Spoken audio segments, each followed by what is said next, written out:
আসসালামু আলাইকুম। পবিত্র ঈদুল আজহার শুভেচ্ছা পুরা পৃথিবীর মুসলমানদেরকে। ঈদ মোবারক। সবাই কেমন আছেন? আমি আলহামদুলিল্লাহ আল্লাহর রহমতে অনেক ভালো আছি।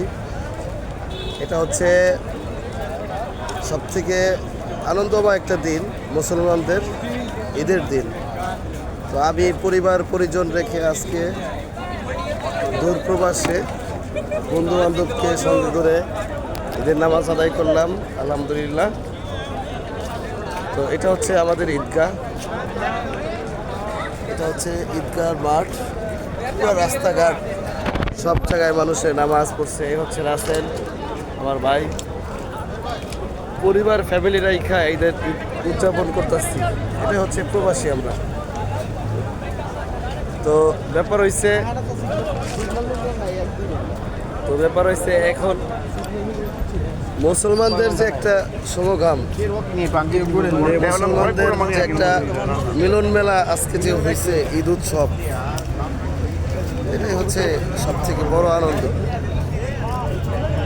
এইখানে দুবাইতে আমরা একসঙ্গে নামাজ আদায় করলাম বিভিন্ন মুসলিম কান্ট্রির মানুষদের সঙ্গে,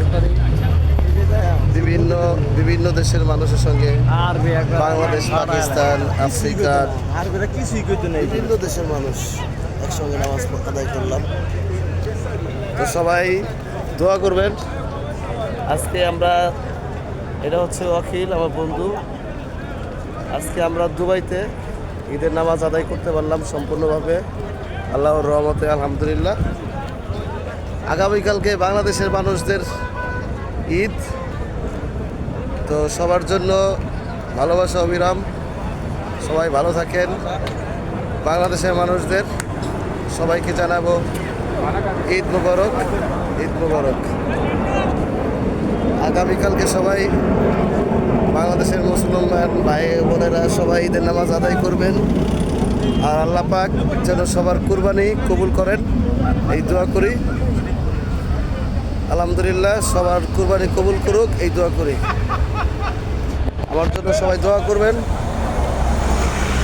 এই দূরপ্রবাসে ফ্যামিলি রাইখা ঈদ উদযাপন করলাম। ফ্যামিলিকে অনেক মিস করতেছি।